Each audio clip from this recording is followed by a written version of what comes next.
Welcome to this week's Money Metals podcast, helping gold and silver investors during these turbulent times. Now, here's this week's market wrap with commentary and analysis from the low-cost precious metals dealer voted best in the U.S., Money Metals Exchange. Welcome to this week's Market Wrap podcast. I'm Mike Leeson. Coming up, MoneyMetals.com columnist and senior analyst at the Morgan Report, David Smith, joins me for another wonderful conversation on why he thinks the recent correction in metals is creating what may be the last great buying opportunity in the sector, and also why he believes those who do buy should be thinking insurance first and profits second. So be sure to stick around for my conversation with David Smith coming up after this week's market update. As the Federal Reserve prepares more stimulus injections into the financial system, investors continue to flip back and forth from favoring safe haven assets one week to growth stories another. This week, markets swung back toward growth, perhaps in hopes of progress on U.S.-China trade talks. Global equity markets got a bounce midweek. Industrial commodities, including copper and platinum group metals, also made gains. Bonds, meanwhile, sold off, and gold and silver struggled to hold significant near-term technical levels.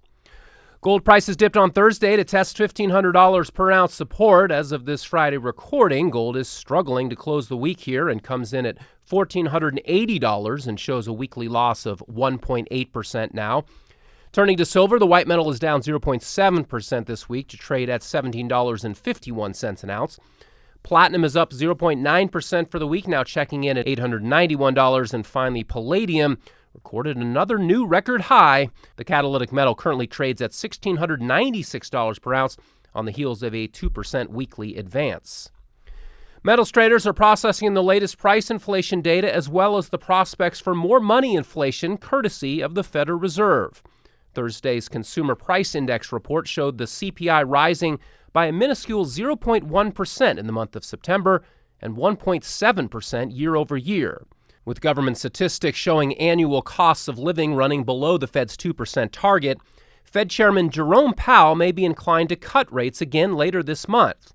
The minutes from the last FOMC meeting show policymakers divided over the issue, with some reluctant to cut at all and at least one ultra-dove favoring a 50 basis point cut. Odds favor a 25 basis point cut by the end of October and perhaps another by the end of the year. Perhaps just as importantly, the Fed is also expected to continue expanding its balance sheet as an outgrowth of its recent rescue operation in the repo market. The Fed will continue to provide daily liquidity injections into the first week of November at least, while making some of its temporary open market operations permanent. Chairman Powell insisted this week at a Q&A with economists that the Fed isn't pursuing QE, quantitative easing. Critics aren't buying Powell's denials. Is the Fed almost coming back into QE, or would you describe this intervention as something different? Let's start there. This is not QE. In no sense is this QE. This is nothing like it all. This is I'll come back to that point. Lots of pains taken to label it not QE, but there's still balance sheet expansion, still money being added. Well, it's kind of a misnomer, right? Is this QE or is it just open market operations? At the end of the day, you are going to expand the balance sheet. Is this the beginning of quantitative easing? Is it the same as quantitative easing? Is it different than quantitative easing? It looks and smells like quantitative easing on the short end anyway. How does it differ? Well, it is. It's a permanent open market operation. So they're going to be adding liquidity, and eventually they're going to come in, and whether they want to call it QE4, QE5, we've discussed this before. It's QE infinity. But not QE. Did I mention that? Not QE, you did mention that.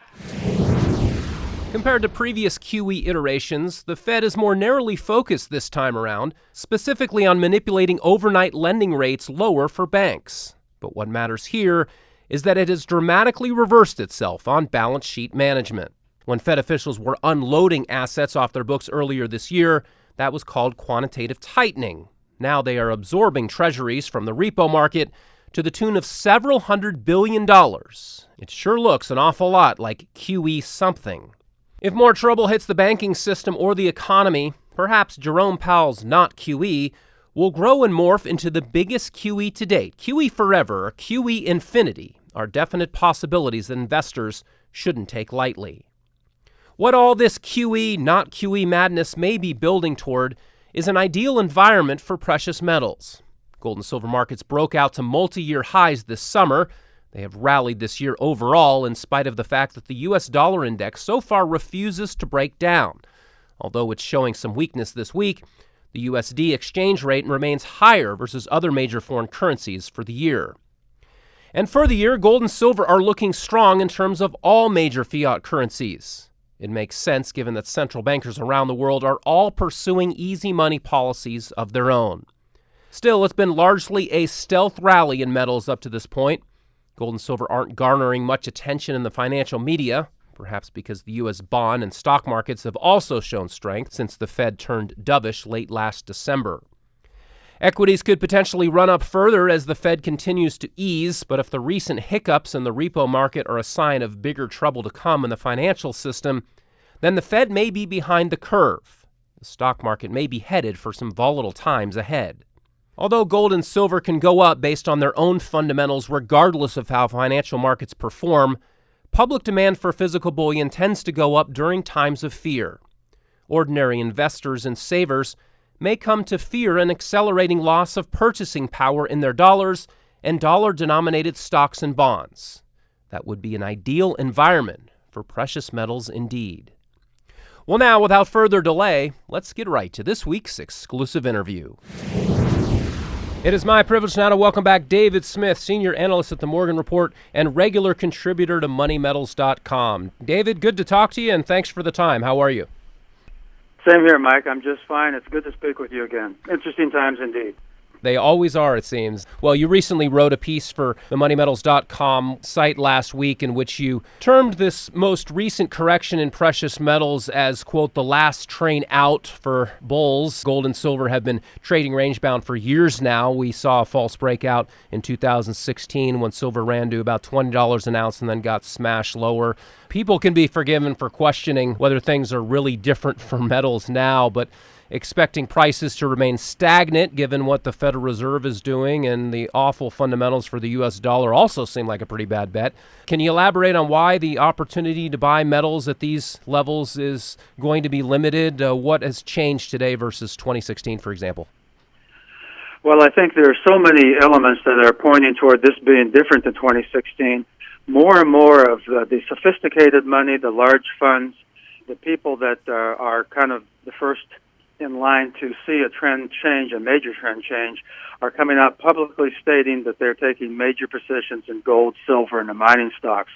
Also, in the last few days, I've run across two intriguing elements, which also I think are under most people's radar, and it supports the comment that I made here in the next essay that I'll be talking about the idea that we all know how much gold and silver have been purchased and continue to be purchased by Russia, China, Turkey, and India. But what's happening is that Europe, which had been relatively light on purchasing in terms of European retail sales, are really starting to amp up. And I think that's going to be the spark that's going to set off the demand situation where we already have a fairly declining silver and gold supplies and yield and actual ounces each year for the last several years. And I think this is going to nudge it more and more toward that breakout point where the public recognition phase starts to kick in.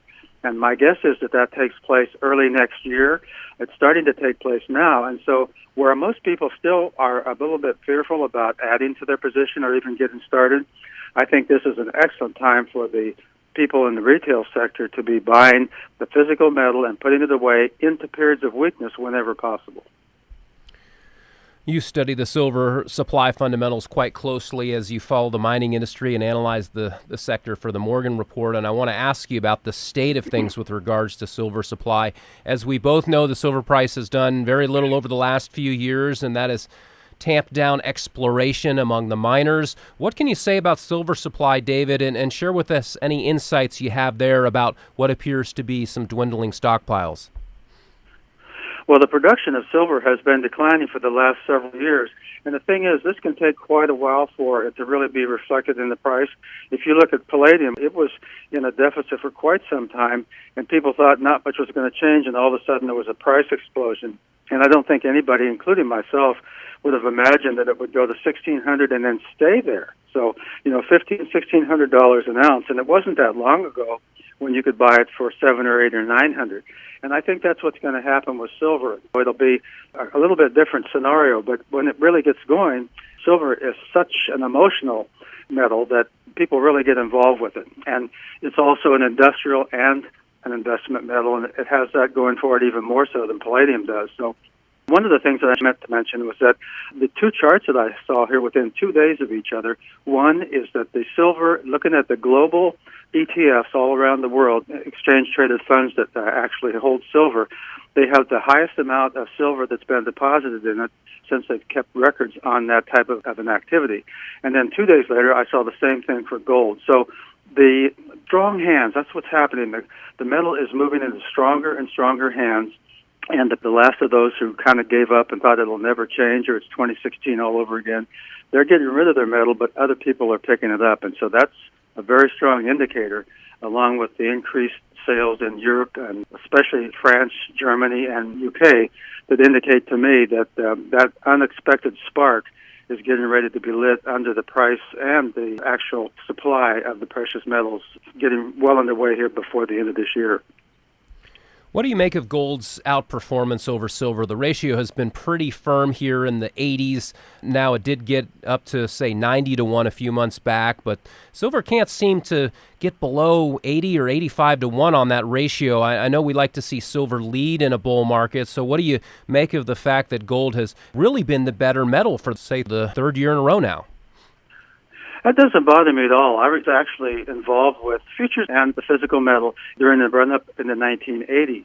And gold outperformed initially, and there were times when silver would just sit there for several weeks at a time, and gold would be roaring, and people would wonder. And then all of a sudden you'd wake up and you'd have 3 weeks of almost vertical moves in silver. So I'm not concerned about that at all. I think it's important that the ratio is declining, and it's kind of a trend change. And I think you're going to see that over time declining, where silver becomes more and more valuable in relationship to gold than it has been in the last couple of years. So I don't think people should obsess over where that thing's going on any given day, week, or even month, just to understand that the trend is changing and that the outperformance of silver is getting ready to be taking place over the next few years in relation to gold. They'll both do very well, however. Yeah, for the year, gold is up about 17%, silver's up about 14%. We're not talking about a major difference this year, and silver has performed quite well as that ratio got over 90 to 1 a few months ago. It has come down a little bit since then, so it does seem to be trending in the right direction if you're looking for silver to lead a metals rally. Getting back to the platinum group metals, David, I know you like to find value in the PGMs, where you made an amazing call a few years ago when you were banging the drum for palladium at the time when no one else was thinking about it, and it's nearly tripled in price since when you first started telling our podcast audience about that value play. What are your thoughts on the PGMs, and do you see any opportunities there today, like maybe going short palladium or long platinum? Let's hear your thoughts on the other precious metals there, David. Going short is always dangerous in a bull market, and palladium hasn't shown any indications that it's ready to roll over just yet. I do think that platinum makes some real sense because it has for so long been actually more expensive than gold by usually several $100s. And we've had a period of several years now where it's been just the opposite. And, for example, platinum is a little bit under $900 now, and gold is about $1,500. So that's a $600 deficit per ounce in relationship to the price of gold compared to it normally being $300 over. So there's almost a $900 difference. And, it wouldn't have to go back to that ratio to make a very good investment if it just closed the gap by, say, half of that, 400 to 500. That would be a substantial improvement without gold going anywhere. All platinum has to do is rise by that amount. And it is an industrial metal. It's used mostly for catalytic converters and things like this. So I understand the question about the global economy, how strong it is in this type of a thing, is weighing on that a little bit. But really, I think the downside risk on the percentage basis for platinum rounds, for example, or platinum bars, is really not any larger than it is for gold and silver. So I think they all share that one aspect of being asymmetric trades. And by that I mean where a relatively small amount of committed funds has the potential to outperform substantially in terms of the risk-reward ratio. Yeah, I think that's a great point. And I would stress the fact that, say, there's very limited downside risk in platinum at these prices. Sure, it could go maybe $100 down from here if it even does that. But I think that you could get a two-bagger potentially if it starts to finally catch a bid. And, of course, you've got the automotive manufacturers who have been choosing palladium for several years now because palladium was a fraction of the price of platinum a few years back, and they haven't ended up really switching back to platinum, even though it's about half the price of palladium. Has that surprised you a little bit, or is that just a function of the fact that it takes these manufacturers a long time to retool for some other type of raw material? You know, I'm no expert on how long it takes, but you hit the nail on the head because I've read this from several sources that tend to know in the manufacturing space. You don't just flip a switch and stop using palladium in certain applications and do platinum. It does take a while. And I think that's what the market does, what it does best. Over time, it moves to what makes the most sense from a financial standpoint.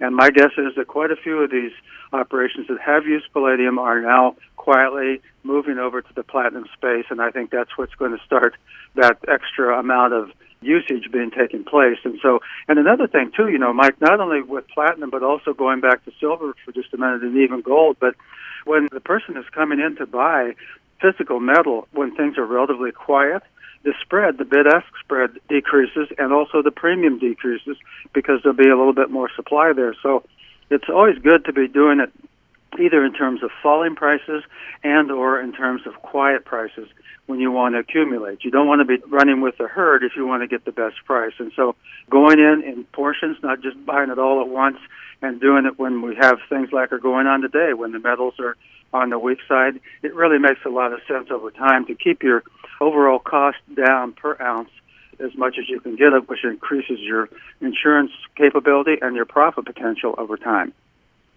Yeah, well stated. That's a good point. Well, David, give us a sense of what you think for the rest of the year. You alluded to this a little bit in your first answer, but talk about that. And then also 2020 is an election year. We've got that on the horizon now. Will most asset classes, including metals, maybe just grind sideways as everyone waits on the November election outcome, or will there be some kind of a spark that finally ignites what appears to be a rather tenuous situation on many financial fronts?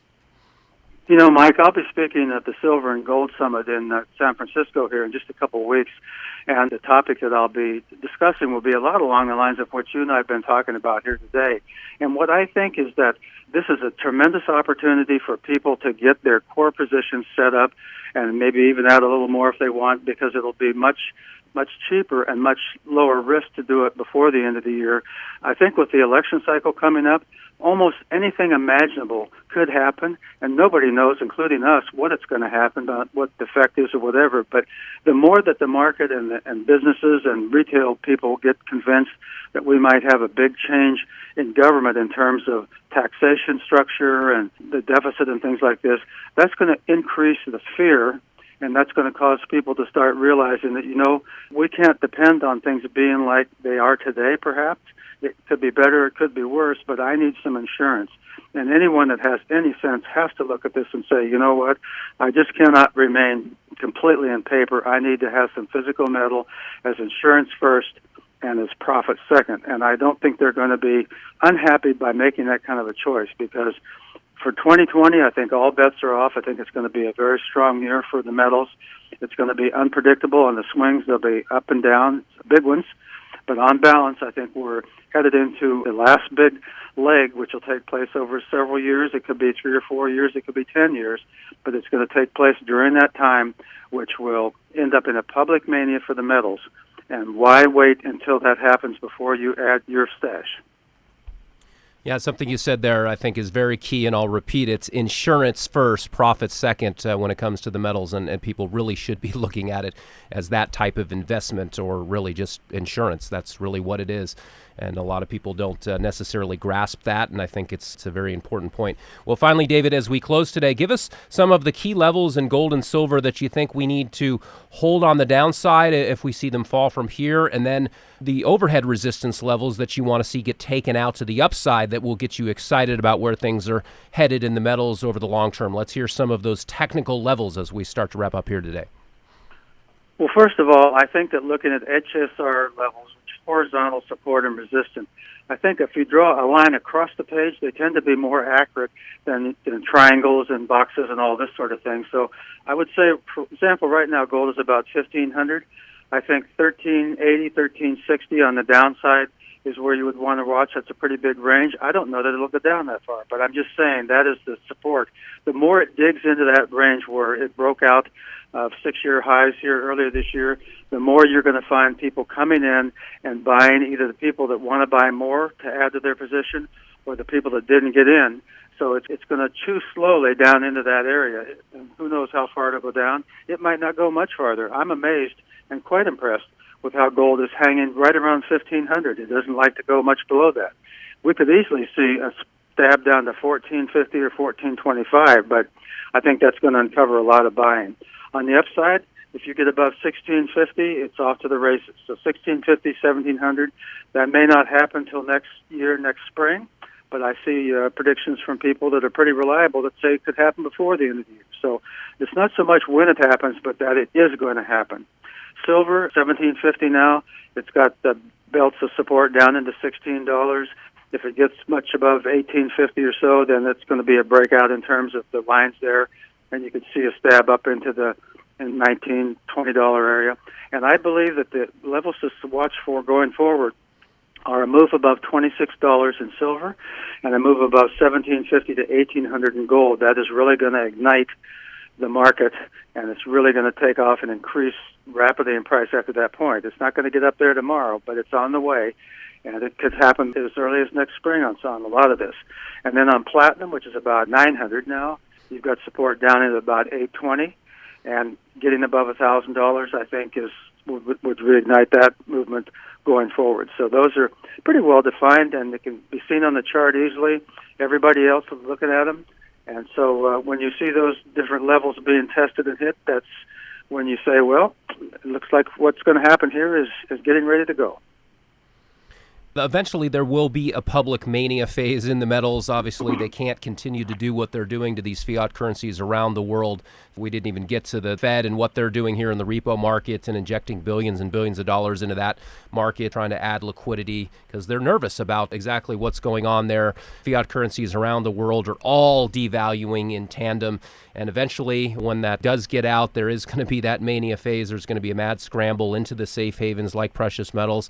And like you said earlier, just take advantage of these opportunities. If the market's going to put it on sale, then take a position, add to your position. I think you'll be rewarded in the end. We totally agree there. Well, we'll leave it there. David, good stuff once again, and thanks for the time today. I look forward to catching up with you again soon. And we'll always be watching for more of your articles at moneymetals.com. Keep up the good work, and take care. Goodbye for now. You bet. Goodbye. Take care, Mike. Well, that will do it for this week. Thanks again to David Smith, senior analyst at the Morgan Report and regular columnist for moneymetals.com and co-author, along with David Morgan, of the book Second Chance, How to Make and Keep Big Money During the Coming Gold and Silver Shockwave, which is available at moneymetals.com and Amazon. Pick up a copy today. And check back here next Friday for our next weekly Market Wrap podcast. Until then, this has been Mike Leeson with Money Metals Exchange. Thanks for listening, and have a great weekend, everybody. Thank you for joining us for this week's Money Metals podcast. Be sure to come back next week. And don't forget to subscribe to our podcast through iTunes for answers to all of your questions, or to discreetly and securely buy or sell gold or silver coins, bars, and rounds. Call 1-800-800-1865 or visit www.moneymetals.com. Our knowledgeable and no-pressure specialists are standing by between 7 a.m. and 5:30 p.m. Mountain Time, Monday through Friday. Or you can lock in your order online, 24 hours a day, 7 days a week. Again, visit us at www.moneymetals.com or call 1-800-800-1865.